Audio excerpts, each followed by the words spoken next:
Yeah, would you please stand up? And now we will be reading the scripture from the book of Hebrews, chapter 3, verse 7 through 19. 히브리서 3장 7절에서 19절 말씀 저와 여러분이 함께 교독하도록 하겠습니다.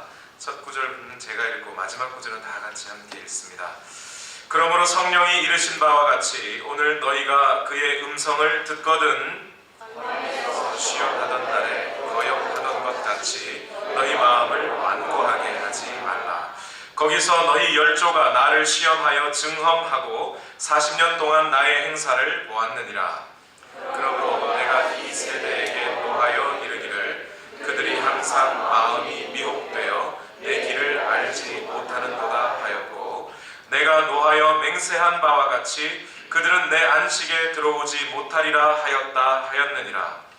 형제들아 너희는 삼가 혹 너희 중에 누가 믿지 아니하는 악한 마음을 품고 살아계신 하나님에게서 떨어질까 조심할 것이요 오직 오늘이라 일컫는 동안에 매일 피차 권면하여 너희 중에 누구든지 죄의 유혹으로 완고하게 되지 않도록 하라.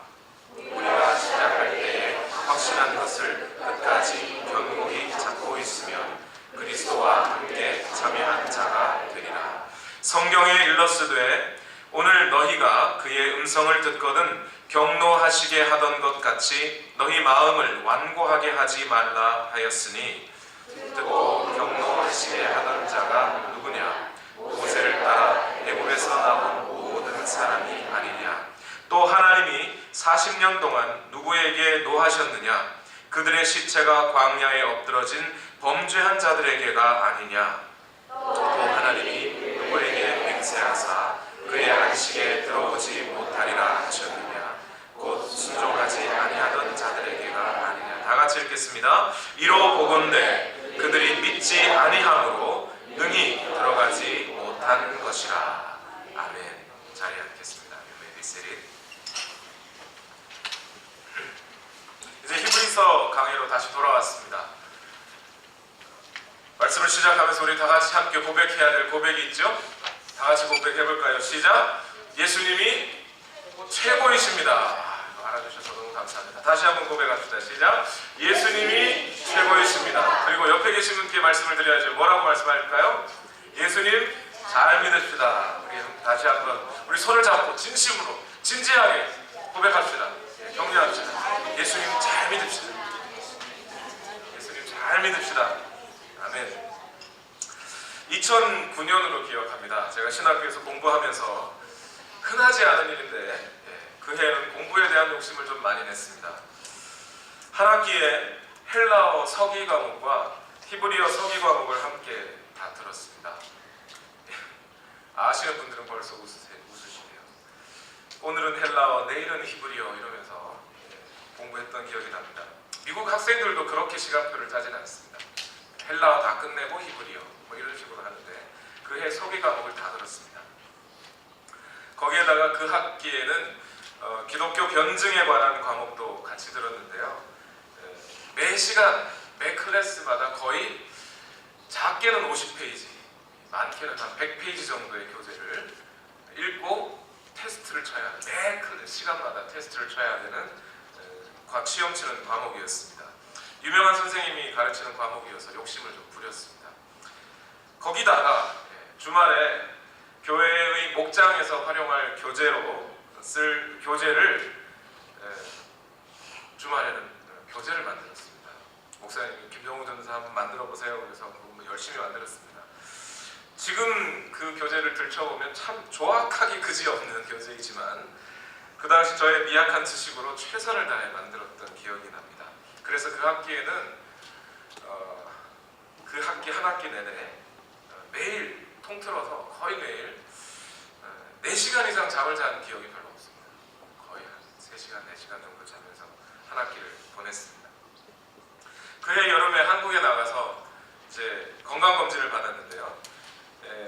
그 건강검진을 받고 난 다음에 의사를 찾아갔습니다. 그 의사 선생님이 건강검진에 맡겨진 그 컴퓨터 모니터를 이렇게 쭉 보고 제 얼굴을 이렇게 보더니 첫 번째 말을 이렇게 말합니다. 술 끊으세요. 그러는 거예요. 그래서 전도사한테 의사 선생님이 술을 끊으라는 거예요. 알고 봤더니 저의 간이 아주 굳어지고 나빠져서 그 간 건강을 확인하는 수치, 간 수치라고 그러죠. 상당히 건강한 분들에 비해서 한 2~3배 이상 높아져 있는 상황이었다고 합니다. 지방간도 좀 있었고요. 간을 잘 챙기는 것, 그것이 건강의 척도이고 건강한 생활을 위해서 전체 몸의 건강을 지키기 위해서 간을 잘 지켜야 된다고 열변을 토하셨습니다. 여러분도 간 건강 잃지 않도록 주의하시길 부탁드립니다. 아멘 하셔도 괜찮습니다. 뭐 이렇게 함정에 빠뜨리려는 게 아니에요.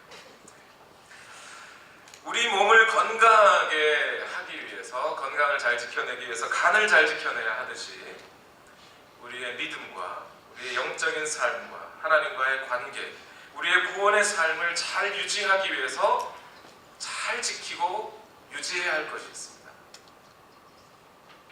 건강을 위해서, 육체의 건강을 위해서 간이 굳어지지 않게 해야 하듯이 우리의 영적인 삶들을 위해서, 하나님과의 관계를 위해서 잘 지켜야 하는 것이 한 가지가 있어요. 그게 뭐냐면 마음이라는 겁니다. 사람의 마음을 잘 지켜야 합니다. 잠언 4장 23절의 말씀에 이렇게 말씀하죠. 우리 잠언 4장 23절 함께 읽어볼까요? 시작. 모든 지킬 만한 것 중에 더욱 내 마음을 지키라. 생명의 근원이 이에서 남이니라. 육체의 건강의 근원이 간에 있다면 우리의 영적인 삶, 아니 우리의 모든 육체와 영적인, 그리고 우리의 구원받은 자로서의 삶의 모든 그 근원이 어디서부터 나오는 거예요? 마음에서부터 나오는 거라고 성경은 말합니다. 진짜요? 네, 진짜인 것 같습니다. 왜냐하면 성경을 이렇게 뒤적거리면서 성경 프로그램에 마음이라는 단어를 쳐봤어요. 그래서 그 마음이라는 단어가 총 몇 구절에 걸쳐 등장하고 있느냐 봤더니 1059구절입니다. 여러분 안 놀라시네요. 이 정도 하면 안 놀라실 거라고 생각했습니다. 성경, 그 두꺼운 성경책 중에 1000구절이면 뭐 흔히 다른 사람들은 난 크리스찬들이 기독교를 사랑의 종교라고 하죠. 사랑이 핵심 메시지라고 생각합니다. 그럼 사랑은 성경에 몇 구절이 등장할까요? 찾아봤더니 557구절이에요. 뭐 단어에 따라서 약간의 차이가 있을 수 있지만 마음이라고 하는 단어에 대해서 1000구절 넘게 성경이 설명하고 있고요. 사랑에 대해서는 약 500구절 정도 설명하고 있다는 거예요. 심지어 믿음이라는 단어는 신구약 합쳐서 약 233구절에 나옵니다. 그러니 지금 성경은 사람의 마음에 대해서 얼마나 중요한 관심을 갖고 있는지 몰라요. 그런데 간을 잘 지킨다는 것, 간을 잘 지킨다는 것, 잘 자고 적당하게 휴식하고 좋은 음식, 간에 좋은 음식을 잘 먹고 술, 담배 하지 않으면 되는 겁니다. 그렇죠? 간을 잘 지키면 됩니다. 그러면 우리의 마음은 어떻게 지키는 게 잘 지키는 겁니까? 어떻게 우리의 마음을 잘 지켜야 하나님과의 관계가 잘 형성되고 우리의 구원을 잃지 아니하고 끝까지 잘 견지하며 하나님의 은혜 속에서 예수 그리스도 안에서 풍성한 삶을 누리며 살아갈 수 있을까요? 어떻게 우리의 마음을 지켜야 하는 걸까요? 오늘 본문에는, 히브리서 본문에는 반복적으로 이런 말씀이 있습니다. 우리 다 같이 히브리서 3장 7절과 8절 말씀을 다 같이 한번 읽어보겠습니다. 시작. 그러므로 성령이 이르신 바와 같이 오늘 너희가 그의 음성을 듣거든 광야에서 시험하던 날에 거역하던 것 같이 너희 마음을 완고하게 하지 말라. 7절과 8절에 뿐만 아니라 15절에 또 반복하고 이렇게 말합니다. 다 같이 15절을 읽어볼까요? 시작. 성경에 일렀으되 오늘 너희가 그의 음성을 듣거든 경노하시게 하던 것 같이 너희 마음을 완고하게 하지 말라 하였으니. 마음을 어떻게 하지 말라고요? 완고하게. 마음을 돌같이 딱딱하고 굳어지게 하지 말라는 말입니다. 누구처럼요? 이스라엘 백성들처럼. 이스라엘 백성들이 애굽 땅에서 출애굽하여서 가나안 땅으로 들어가는 동안에 그들의 마음이 하나님께 어떠하였다고요? 완고했다는 겁니다. 마음이 굳어졌다는 거예요. 마음이 완고해져서 굳어진 것처럼 그들처럼 하지 말아야 한다는 거예요. 그것이 마음의 건강을, 여러분의 마음을 잘 지키는 것이라는 겁니다. 여기 완고하게 하지 말라 할 때 이 완고하다라는 말이 헬라어 좀 쓰겠습니다. 스클레루노라는 단어예요. hard, make it hard 이런 말이에요. 마음을 이렇게 부드럽게 하지 않고, 마음이 이렇게 잘 변하게 하지 않고 마음을 딱딱하게 만든다는 거예요. 언제? 하나님의 말씀이 임하실 때, 하나님의 말씀이 우리 가운데 임하시는 그 순간에 그 하나님의 말씀이 우리의 마음과 달라요. 하나님은 이쪽으로 가라 하는데 우리 마음은 저쪽으로 가고 싶은 거예요. 하나님은 가나안 땅으로 가라 하는데 이스라엘 백성들의 마음은 애굽으로 돌아가고 싶은 거죠. 그렇게 자기들의 마음을 자꾸 굳혀서 하나님의 말씀과 반대되는 방향으로 가려고 하는 게 사람의 마음이고, 그 마음이 그렇게 굳어져서 더 이상 하나님의 말씀이 들어와서 우리를 변화시킬 수 없는, 우리의 마음을 변화시킬 수 없는 그런 상태로 우리의 마음을 만들지 말라는 겁니다. 오늘 히브리서 기자가 들고 있는 이 이스라엘 백성들이 보여주었던 모습, 그게 어떤 모습이냐면 구체적으로는 이스라엘 백성들이 무리바에서 했던 행동을 말하는 겁니다. 이스라엘 백성들은 광야 생활 동안에 물을 얻지 못해서 힘들어 했습니다. 이들이 모세를 찾아가서 모세씨 물 좀 주세요 라고 말을 했다면 제 생각에는 아마 아주 당연한 이야기인 것 같아요. 우리 텍사스 여름에 물 한 병 없이 바깥에서 1시간을 일하라 그러면 아무도 일하고 싶은 사람이 없을 거예요. 1시간이 아니라 5분만 10분만 지나도, 제가 제 아들이 어릴 적에 스쿨버스를 탔었는데 스쿨버스 타러 그 스쿨버스에서 내리는 아들을 데리러 가는 그 길이 한 40-50m 정도가 됐습니다. 우리 집에서. 한여름에 한 6월쯤 5월 말 6월 초쯤에 아이를 데리러 거기를 나가서 잠시 기다리다가 아이를 데리고 오는데 10분 정도 걸렸어요. 10분만 갔다 왔는데 진이 빠지는 겁니다. 더워서 이러고 있었어요. 이스라엘 백성들은 지금 사막에서 하나님이 인도하는 그 걸음을 따라 몇 년을 지났어요? 전체 길이로는 40년을 지났습니다.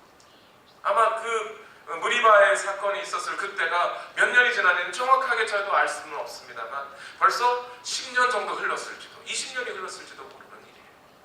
그쯤에 그렇게 살아가는 동안 이스라엘 백성들이 목말라 했습니다. 그래서 찾아가서 만약 이스라엘 백성들이 모세씨 우리가 이렇게 행군하는데 너무 목이 마릅니다. 우리가 물이 없어 목이 마릅니다. 춥게 생겼으니 우리 물을 좀 구할 수 없을까요? 하고 했다면 별 문제가 되지 않았을 겁니다. 그런데 이스라엘 백성들이 모세를 찾아와서 한 이야기가 이렇습니다. 출애굽기 17장 3절에 이렇게 말합니다. 거기서 백성이 목이 말라 물을 찾음에 그들이 모세에게 대하여 원망하여 이르되 당신이 어찌하여 우리를 애굽에서 인도해 내어서 우리와 우리 자녀와 우리 가축이 목말라 죽게 하느냐. 여러분 어떻게 말을 해도 이렇게 합니까? 모세가 언제 이스라엘 백성들을 죽으라고 했습니까? 죽게 했습니까? 그 사람들을 애굽 땅에서 끌고 나온다고 모세에게 무슨 득이 된다고 그들을 끌고 나왔겠습니까? 여러분, 만약 실제로 어떤 사람이 여러분을 실제로 죽이려고 한다고 생각해 보세요. 그들에게, 여러분들을 죽이려고 칼을 들고 총을 들고 있는 사람에게 여러분들 어떻게 하시겠습니까? 영화에 보니까 자기에게 칼을 들고 총을 들고 있는 사람에게 자기를 죽이려고 하는 사람들이 막 빌더라고요. 살려달라고. 내가 말 잘 들을 테니까 살려달라고. 비는 사람도 있고, 너무 그 총과 칼이 무서워서 두려워서 말도 못하고 덜덜덜 떨기만 하는 사람들도 봤어요. 그런데 여러분, 오늘 이 백성들의 태도가 정말 하나님을 두려워하고 하나님의 말씀을 두려워하는 자의 태도입니까? 전혀 그렇지가 않죠. 말로는 네가 나를 우리를 죽게 하려느냐 하려고 하지만 실제로는 그 속에는 그 죽게 하려는 자가 모세라고 생각지 않는 거죠. 하나님이라고 생각지도 않는 거예요. 하나님의 권위를 인정하지도 않는 겁니다. 이스라엘을 애굽에서 불러낸 것은 모세가 아니라 하나님이시고요. 하나님은 처음부터 그들을 죽이려고 하신 것이 아니라 젖과 꿀이 흐르는 땅으로 인도해 내려고 하신 거예요. 그리고 지금 가고 있는 중이에요. 하나님은 그들에게 계속해서 힘을 희망과 소망을 주시면서 홍해도 갈라주셨고 불기둥과 구름기둥도 주셨고 만나와 메추라기도 이미 내려주셨어요. 그런데 이제 물 한 모금 없다고 자신들의 안락과 평안함이 좀 빼앗길까봐 이 사람들은 전전긍긍하면서 완고하게, 마음을 완고하게 하며 하나님을 믿지 아니하고 하나님의 인도를 받아들이지 않고 있는 거예요. 그래서 출애굽기는 이스라엘 백성들을 뭐가 곧은 백성이라고요? 목이 곧은 백성이라고 말해요. 그 사람들의 목에 기부스를 해가지고 목이 곧은 게 아니라 그 사람들의 마음이 돌같이 딱딱하고 굳어져서 하나님의 말씀과 하나님의 인도하심이 들어갈 여지가 없으니 그들의 마음이 굳어졌다는 표현으로 목이 곧은 백성이라고 말하는 겁니다. 오늘 출애굽 사건에 있었던 이 일에 대해 하나님의 말씀의 해석은 정말 놀랍습니다. 출애굽기 17장 7절은 이렇게 기록합니다. 그가 그곳 이름을 마사 또는 의리바라 불렀으니 이는 이스라엘 자손이 다투었으며 또는 그들이 여호와를 시험하여 이르기를 여호와께서 우리 중에 계신가 안 계신가 하였음이더라. 이스라엘 백성들은 모세를 찾아와서 당신 우리를 죽이려고 하느냐, 나의 자식도 죽이고 내 가축도 죽이려고 하느냐 이렇게 따졌지만 하나님이 그들의 마음을 보셨을 때 그들의 하나님께서는 그들의 마음을 어떻게 해석해내셨어요? 너희는 나를 시험하고 있다. 너희 속에 믿음이 없다. 너희는 나를 받아들이지 않는다. 그렇게 하나님은 그들의 마음을 보셨다. 여러분, 이렇게 사람의 마음이 강팍해지면 할 말 못할 말 구분 못하는 겁니다. 하나님께도 막말하는 거예요. 그리고 결국 하나님을 불신하여 시험하고 원망하던 이들은 하나님의 안식의 땅에 들어가지 못하고 다 광야에서 죽습니다. 왜 가나안 땅에 못 들어갔어요?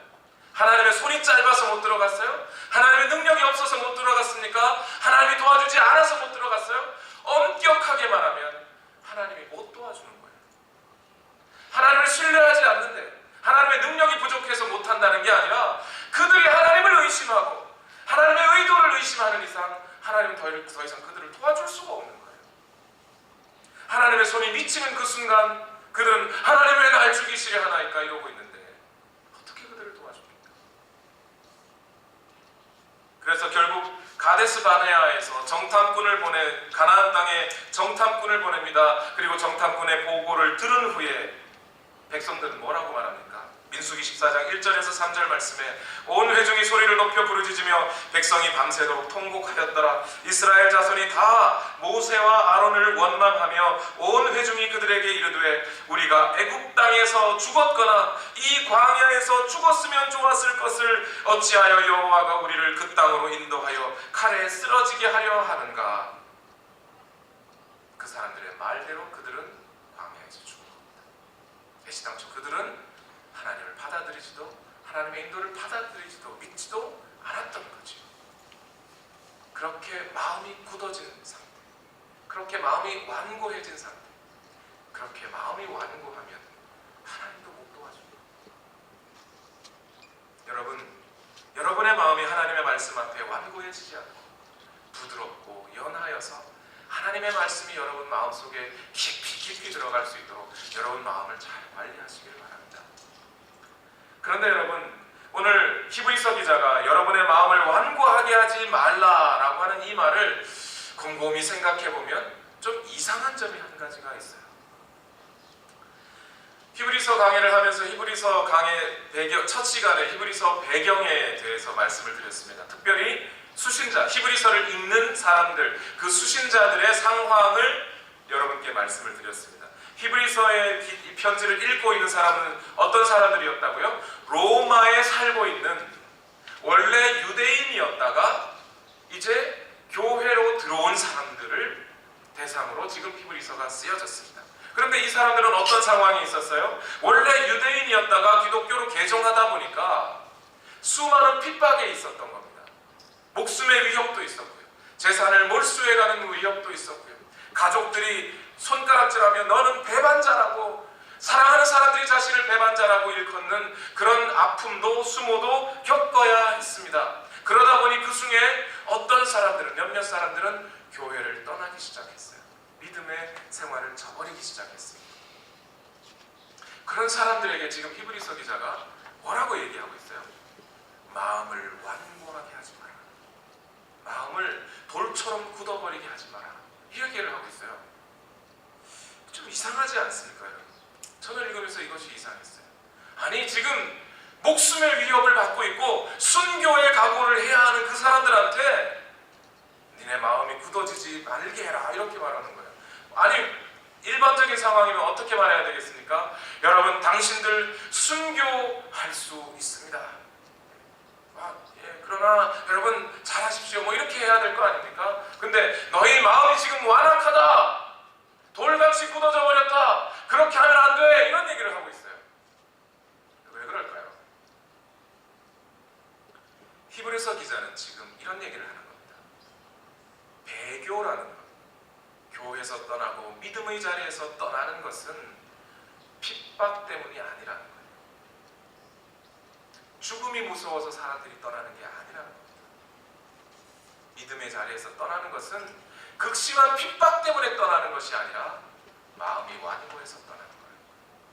가고 싶어서 가는 거예요. 자기 그 사람들의 마음이 여전히 하나님의 말씀을 받아들이지 않고 하나님의 인도하심을 받아들이지 않고 여전히 세상을 향하여 있고 여전히 그 땅을 향하여 있고 이 땅의 죄의 유혹 앞에 넘어져 가기 때문인 것이지 그것은 핍박의 무서움 때문이 아니라는 거예요. 오늘 히브리서 3장 12절 말씀에 이렇게 말합니다. 다 같이 한번 읽어보시겠습니다. 시작. 형제들아 너희는 삼가 혹 너희 중에 누가 믿지 아니하는 악한 마음을 품고 살아계신 하나님에게서 떨어질까 조심할 것이요 라고 말합니다.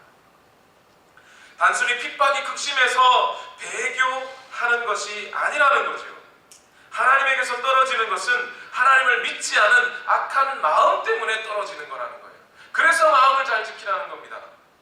흔히 생각하기를 순교의 상황이 오면 나는 순교 상황이 오면 어떻게 견딜까 하면서 나름 겸손한 표현으로 나는 그렇게 하면 못 살 것 같아 이렇게 말씀을 하십니다. 그런데 여러분 순교자들에 관한 성경 구절을 봐도 순교자들에 관한 영화를 봐도 북한이나 중동 지역에서 들려오는 소문을 들어봐도 순교하는 사람들의 얼굴이 그렇게 평안할 수 없었다는 걸 여러분 아시죠? 왜 그럴까요? 왜 그들은 순교의 상황에서 그렇게 무서워 떨지 않고 두려워하지 않고 고통스러워하지 않고 정말 평안한 마음으로 순교할 수 있었을까요? 순교할 때 예수님이 함께 해주십니다. 죽음도 이겨낼 믿음을 주셔요. 목사님 당신은 순교할 수 있습니까? 지금 생각해도 저는 순교할 수 있을까? 저의 믿음이 그렇게 강하지 않다고 생각합니다. 그러나 제가 확신하는 것은 뭐냐면 우리가 순교의 상황에 가면 그것을 순교하게 하실 힘과 능력을 하나님이 주실 거라는 거예요. 그 힘과 능력 안에서 우리는 평안하게 순교할 수 있을 겁니다. 그러나 중요한 것은 순교할 수 있느냐 없느냐의 문제, 배교하느냐 아니냐의 문제는 그런 핍박이나 그런 죽음 앞에 두려운 마음이 아니라 오늘 우리의 마음이 완악하여져서 하나님을 받아들이지 못하고 하나님의 인도를 받아들이지 못하는 그 사람의 마음 때문에 순교하지 못하는 거예요. 그것 때문에 배교하는 거라는 겁니다. 오늘 가시같이 쓰리고 아픈 핍박도 견뎌내지 못하는 사람이라면 그는 아마 동시에 달콤한 죄의 유혹도 이겨내지 못할 것이기 때문에 그러니 마음을 지키는 것이 우선입니다. 옛날 어떤 로마의 황제가 그리스도인이 자꾸 늘어나는 것에 대해 큰 위협을 느껴서 신하들을 불러놓고 그리스도인들을 없앨 방법을 찾으라고 논의했다고 합니다. 황제가 먼저 이렇게 말했어요. 우리 로마의 법률을 강화해서 그리스도인들은 무조건 죽이는 법을 만들자. 그랬더니 한 신하가 황제의 의견에 반대했습니다. 이유가 뭐냐면 그리스도인들을 다 순교자로 만들어버리면 다른 그리스도인들, 다른 믿는 사람들이 더욱 순교자들을 우러러보고 추앙하고 그들을 닮아가려 할 것이기 때문에 그렇게 바로 죽이면 안 됩니다. 이 신하가 제안한 방법은 황제가 죽이자고 했던 그 방법이 아니라 예수 믿는 사람들을 찾아내서 본때를 보여주자는 거예요. 고난을 주자는 거예요. 잔인하게 고문만 하자는 거예요. 그랬더니 다른 신하가 또 그 얘기를 합니다. 아니, 저 예수쟁이들은 심한 고문을 받기만 하면 자기가 예수님의 십자가의 고난에 동참한다고 생각하고 더 상급이 많아질 거라고 기뻐하며 고문의 흔적을 자랑하고 다닐 겁니다. 그 방법으로는 그리스도인을 없앨 수 없습니다. 반대했습니다. 그때 구석에 있던 한 나이 많은 신하가 조용하게 이렇게 말합니다. 그리스도인들이 평안하게 즐기고 놀 수 있도록 내버려 두십시오. 좋은 환경을 주십시오. 그들은 그런 환경 속에서 죄를 지을 것이고, 그러면 기독교는 있어도 힘을 발휘하지 못할 겁니다. 그리스도인을 죽이는 것은 핍박의 칼날이 아니고 우리의 완고한 마음이 죄를 즐거워하여 부패할 때 그리스도인이 죽는 겁니다. 그래서 사도 바울은 자기가 개척한 고린도 교회 성도들이 믿음의 본질에서 떠나는 것을 보고 몇 번이고 편지하고 찾아가서 권면하고 따귀를 맞고 돌아갔다가 또 눈물을 흘리며 편지를 쓰면서 이렇게 편지를 씁니다. 고린도후서 11장 2절과 3절에 내가 하나님의 열심으로 너희를 위하여 열심을 내노니 내가 너희를 정결한 처녀로 한 남편인 그리스도께 드리려고 중매하노라. 그러나 나는 뱀이 그 간계로 하와를 미혹한 것 같이 너희 마음이 그리스도를 향하는 진실함과 깨끗함에서 떠나 부패할까 두려워한다. 여러분의 마음은 어떻습니까? 지금 여러분의 마음은 어디로 흘러가고 있으세요? 하나님이 말씀하시는 방향으로 가고 있습니까? 아니면 여러분의 육체의 향락이나 죄의 유혹이나 나의 게으른 마음에 따라 육체가 게으르니 나도 아무것도 하기 싫어 그러면서 그쪽으로 가고 있습니까? 목사로서 제가 감히 어떻게 모세와 바울의 마음을 제 마음과 비교하겠습니까? 그러나 제 마음속에 진실이 한 가지 있다면, 정말 여러분 앞에 거짓없이 제 마음을 꺼내놓는다면, 저는 여러분이 하나님과 늘 교제하며 하나님 안에서 참된 평안을 얻는 분들이 되시기를 원합니다. 그것이 저의 간절한 소망입니다. 여러분의 마음이 이 세상에 보이는 안목의 정욕들과 육체의 정욕들을 인해서 부패하지 않도록 하십시오. 그것이 목회자가 바라는, 진실로 바라는 한 가지 소망입니다. 그러면 이제 우리의 마음이 완고해지지 않게, 하나님의 말씀을 거부하고 우리 마음을 돌같이 굳어져 버리게 하지 않고 부드러운 마음이 얻어지게 하기 위해서 어떻게 해야 될까요? 그리스도를 향하는 진실함과 깨끗함에서 떠나지 않고 부패하지 않으려면 어떻게 해야 될까요? 여기 세 가지를 꼭 기억하셔야 됩니다. 첫 번째는 뭐냐면, 우리 스스로 우리 마음을 확인할 수 없다는 것을 인정해야 됩니다. 다시 말씀드립니다. 우리 스스로 나는 좀 이 정도면 됐어, 아니면 나는 잘 가고 있어 라고 나의 판단의 기준을 가지고 내가 생각하기에 나는 잘하고 있다라고 결코 생각할 수 없다는 거예요. 만약 우리가 우리 스스로 마음의 완고함을 볼 수 있다면, 우리 스스로 우리 마음이 굳어져 가고 이 세상을 향해 가고 있다는 것을 알고 있다면, 점검할 수 있다면 애시당초 가지 않았을 거예요. 그렇죠?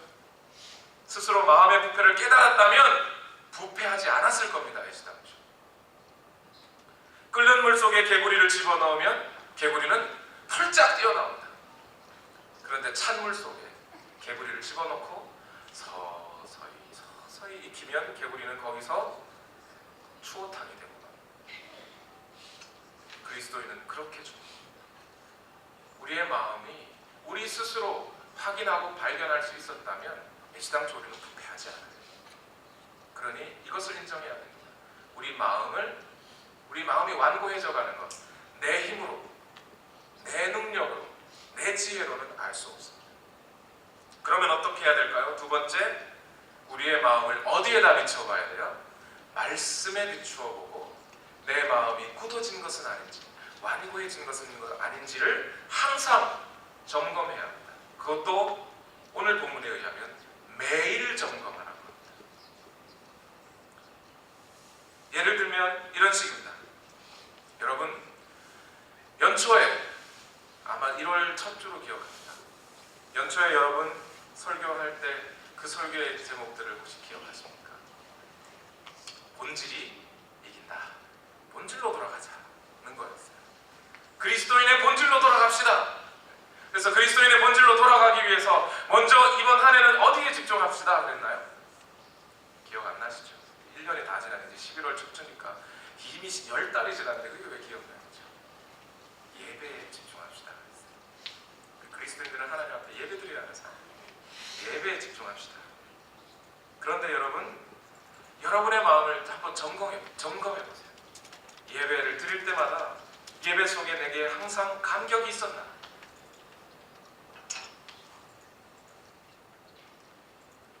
예배 없이 감격할 수는 있지만 감격 없이 예배할 수는 없다고 말씀드렸죠. 여러분의 마음속에 하나님을 향한 감격과 감동이 있었습니까? 그냥 생각해보면 없었어요. 없었다고 인정해야죠. 이게 아니고 말씀에 비춰보십시오. 마태복음 11장 17절 말씀에 이르되 우리가 너희를 향하여 피리를 불어도 너희가 춤추지 않고 우리가 슬피 울어도 우리가 가슴을 치지 아니하였도다 함과 같도다 라는 말씀이 있어요. 이 말씀에 여러분의 마음을 한번 비춰보세요. 내가 찬양 가운데 춤을 추며 기뻐한 적이 있었던가? 말씀을 듣고 그 말씀이 내 가슴 속에 깊이 박혀서 회개하며 가슴을 치고 운 적이 있었던가 하면서 여러분 마음을 살펴보시라는 거예요. 만일 그렇지 않다면 여러분의 마음은 지금 완고해져 가고 있어요. 돌처럼 굳어져 가고 있다는 거예요. 찬양의 가사가 내게 기쁨이 되지 않고 하나님의 말씀이 내 가슴에 찔려와 박히지 않으면 여러분의 마음은 이미 돌같이 굳어져 가고 있는 거예요. 이 정말 심각한 일이 아닐 수 없습니다. 간의 건강을 다 잃어버리면 몸의 전체 건강을 잃어버리듯이 여러분의 마음의 건강을 잃어버리고 있는 상황이라는 겁니다. 세 번째로 우리의 마음이 굳어지지 않게 하기 위해서 우리가 기억해야 될 것은 뭐냐면 우리 개인 스스로가 우리 스스로를 돌아볼 수 없고 말씀에 비춰봐야 하기 때문에 세 번째로 무엇가 중요하다고요? 성도의 교제를 통하여 서로 권면하는 것이 중요합니다. 오늘 히브리서 3장 13절 말씀에 이렇게 말합니다. 다 같이 한번 읽어볼까요? 시작! 오직 오늘이라 일컫는 동안에 매일 피차 권면하여 너희 중에 누구든지 죄의 유혹으로 완고하게 되지 않도록 하라. 어떻게요? 매일, 즉 오늘이라 일컫는 동안에, 오늘이 지나가기 전에, 오늘 여러분 주일날 함께 모이신 성도 여러분, 오늘이 지나가기 전에 서로 피차 뭐하라고요? 권면하라는 거예요. 여러분이 말씀을 듣고 믿고 그냥 감사하다, 감동이다, 너무 좋아 한 것으로 끝내지 말고 그것을 어떻게 하라고요? 나누시라고요. 큐티하고 감동을 받으신 것, 그것을 그냥 마음속으로만 갖고 있지 마시고 나누십시오. 주일에 말씀을 드렸으면 그 말씀을 삶 가운데 어떻게 실천하였는지, 또는 이렇게 실천하였더니 이런 감동이 있었다고 여러분 나누십시오. 여러분의 목장 모임은 그러라고 있는 거예요. 성도가 서로 매일 만나 하나님의 경고와 약속들을 반복해서 권면할 것을 지금 성경은 명령하고 있어요. 여기에서 권면하라는 말이 파라클레이테라는 말인데요. 이 말이 어떤 말이냐면 전쟁을 앞두고 확신에 차서 군인들이 이제 딱 병사들이 쫙 도열해 있습니다. 거기에 장군 한 명이 말 타고 쫙 앞을 왔다 갔다 하면서 뭐라 그러죠? 이 전쟁은 어떤 것이며 이제 앞으로 이 전쟁을 어떻게 싸워야 한다고 강력하게 그 군사들의 사기를 북돋아주는 말을 하지요. 그 권면을 말하는 겁니다. 성도 여러분, 서로 성도들에게 그런 권면을 하십시오. 권면하라고 했더니, 물론 여기서 영어는 encouragement라고 되어 있어요. encourage 하라고 되어 있어요. 근데 encourage 하라고 했더니 그냥 무작정 잘하고 있어요. 잘못하는데도 잘하고 있어요. 예배 안 나오는데도 잘하고 있어요. 그러라는 게 아니라, 여러분 요한계시록에 나와 있는 7교회를 향해 하나님은 어떤 권면을 하고 계시나요? 7교회들이 잘 못하고 있는데도 잘하고 있어요. 이러고 있습니까? 아니요. 잘하는 것은 잘하고 있다. 더 열심히 해라. 잘못한 것은 이것 잘못하고 있으니 꼭 고쳐서 원래 자리로 돌아와 잘해라 라고 잘하는 것과 잘못한 것을 정확하게 지적하고 이야기해 주죠. 권면은 그렇게 하는 거예요. 성도의 권면은 그런 것들이에요. 여러분들이 성도의 교제라는 것이 아유 지난주 잘 계셨어요, 아유 얼마나 힘들었을까, 이게 성도의 교제가 아니에요. 더 깊은 교제는 하나님의 말씀에 비추어 서로에게 권면하며 지금 성도님 이렇게 하는 건 안 돼요. 여기서 이렇게 하나님의 말씀이 이러하시니 이렇게 앞으로 이렇게 가십시다. 지금 성도님 하시고 있는 건 정말 잘하고 계시네요. 내가 당신을 위해서 계속 기도하겠습니다. 그 깊이까지 들어가야 합니다. 말씀을 마무리합니다.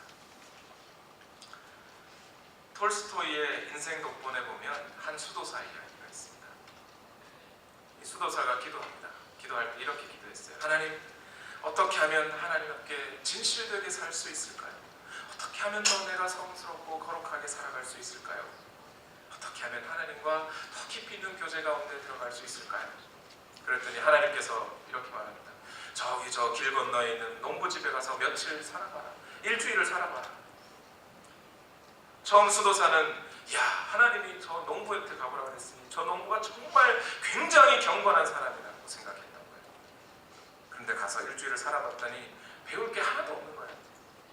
아침에 일어나서 농부가 주여 하면서 한번 일어나고 소리 지르고 나서는 하루 종일 농사일만 합니다.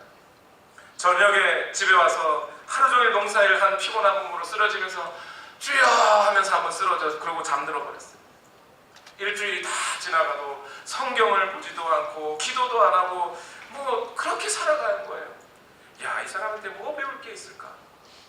일주일이 지난 후에 하나님께 와서 수도사는 이렇게 말합니다. 하나님, 농부하고 일주일을 살아봤는데 배울 게 없던데요. 그러자 하나님이 수도사에게 이런 말을 합니다. 그러면 돌 항아리에 물을 채우고 마을을 한 바퀴 돌아가라. 그 대신 물 한 방울도 흘려서는 안 된다. 하나님의 조건입니다. 그래서 수도사는 돌 항아리에 물을 채우고 열심히 마을을 한 바퀴 돌았습니다. 땀을 뻘뻘 흘리면서 수도원으로 돌아왔습니다.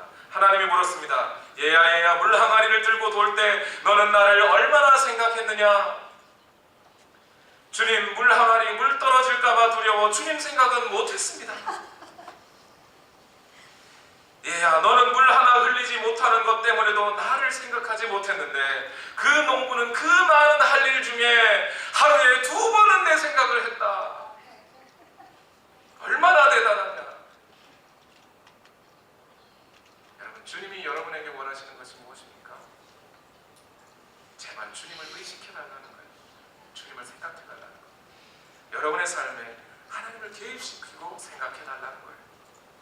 그리스도인이 어떤 사람들입니까? 예수 그리스도를 주와 구세주로 모시고 살아가는 사람들이 그리스도인들 아닙니까? 말로만 예수님이 나의 주요 구세주로 하지 말고 예수님이 진정 여러분의 삶의 주인님이 맞으신지 한번 생각해 보십시오. 어떻게 예수님이 우리 삶의 주인님이 되십니까? 매일매일의 삶에서 항상 예수님을 의식하고 예수님이 어떻게 생각하시는지, 예수님이 나를 어떻게 보시는지, 그냥 단순히 기도 많이 한다고 그냥 물론 기도 적게 하면 안 됩니다. 많이 해야 됩니다.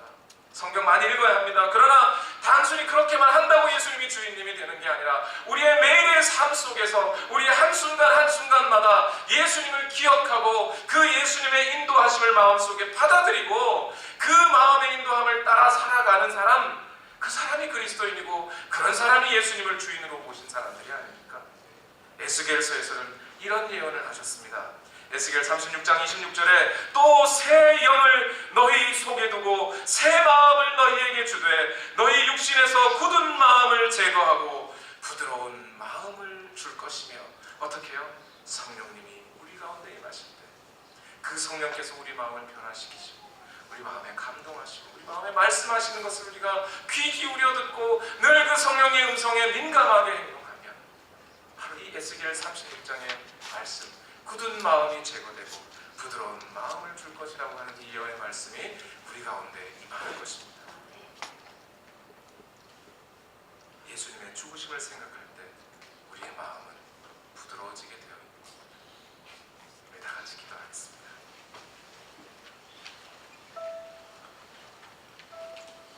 우리 시간 함께 기도하실 때 이렇게 기도합시다. 오늘 본문의 말씀은 너희 마음을 완고하게 하지 말라라고 말씀하셨습니다. 오늘 그 말씀에 비추어 이렇게 우리 기도합시다. 주님, 우리 매일매일의 삶 속에 우리 마음 가운데 예수님을 모시게 하옵소서. 내 생각 속에 예수님이 떠나지 않게 하옵소서.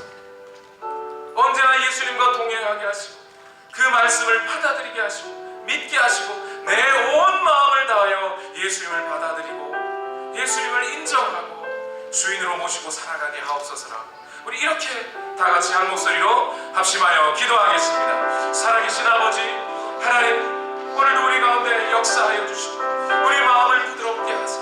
우리 마음이 더 이상 완고하여 굳어지지 않게 하옵소서. 성령께서 우리 가운데 와 계시고 그리하여 그 성령이 우리 마음을 인도하시고 그리고 우리 마음을 경작하시고 부드럽게 하시는 그 성령님의 역사를 오늘 내가 받아들이게 하여 주옵소서. 하나님의 말씀이 오늘 우리 가운데 임할 때에 주여 역사하여 주시옵소서. 그 말씀 우리를 새롭게 하시고 우리 마음을 먼저 완고하지 않게 부드럽게 하여 주시옵소서. 주여 역사하여 주시옵소서. 하나님 내 마음을 주여 역사하여 주시옵소서.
주소서. 다시 한번 주님 마음, 주님 마음 내게 주소서.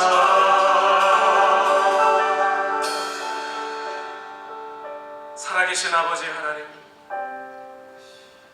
우리의 악한 마음이, 완고한 마음이 주님의 마음으로 바뀌기를 원합니다. 내 눈에는 주의 눈물이 흐르고, 내 손에는 주의 섬김이, 내 입술에는 주님의 말씀이, 내 모든 삶에 주의 흔적이 남게 하시며, 무엇보다 내 마음에는 주님의 마음으로 가득 채워지게 하여 주시옵소서. 이제는 우리 구주 예수 그리스도의 무한하신 은혜와 하나님 아버지의 만극하신 사랑과 성령님의 교통하심이 우리의 마음을 완고하게 하지 아니함, 이제 주님의 마음을 우리 가운데 가지고 살아가기를 원하는 우리 모든 성도들의 마음과 가정과 직장과 일터 위에 지금부터 영원토록 함께 하옵시기를 예수님의 이름으로 간절히 축원하옵나이다. 아멘.